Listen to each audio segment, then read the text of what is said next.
This is kind of interesting. So DeAndre Hopkins is a free agent. We keep hearing all kinds of stuff. Jordan Schultz, national NFL writer on the Ross Tucker podcast, with his handicapping of where Hopkins may end up. Well, I mentioned Kansas City. I mentioned Buffalo. Ross, they don't have any money. They have no cap space. So the two teams that stand out to me would be New England because of Belichick. They signed Juju, and maybe Cleveland.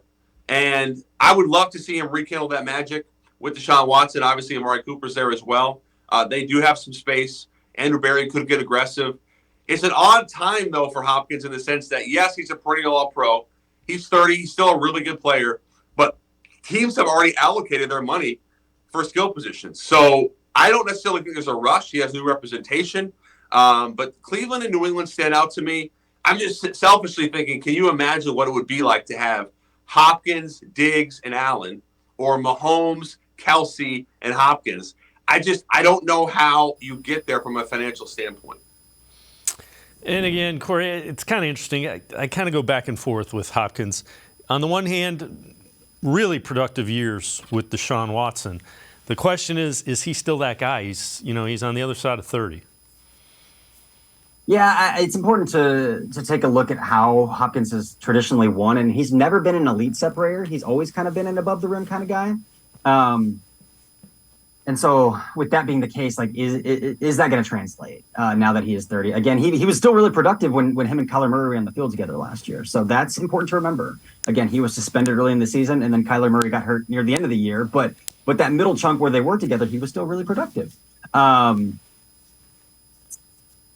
But again, going back to role players, and again, DeAndre Hopkins doesn't come to a team to be a role player, and I don't think if he came to the Browns, they would ask him to be that. But Donovan Peoples-Jones is also one of those guys that's not an elite separator and is kind of an above-the-rim kind of guy. Cedric Tillman, you 6'3" rookie wide receiver you just drafted, is kind of the same way. So if they were to sign Hopkins, I think that's a way where they're saying, we would really like to redshirt Tillman this year. But again, Hopkins probably would sign a one-year deal. Is he looking for something more long-term? Considering he is over 30, does he not want to bank on 1 year?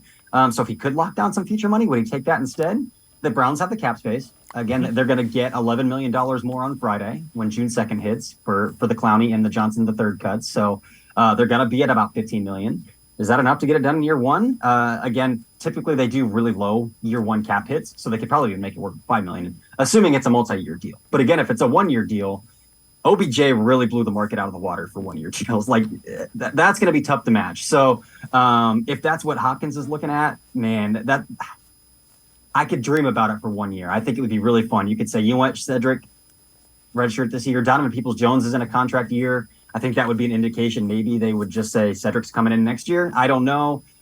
It does feel like a little bit of replication of skill sets based on the bodies in the room. But again, it's DeAndre Hopkins, and you can always make room for DeAndre Hopkins. Yeah, and the other thing is it gives Deshaun Watson that extra security blanket. You went out and you got Akins, the tight end. You give him DeAndre Hopkins. Now you got two guys that are really familiar with him. So I would get it if they did it.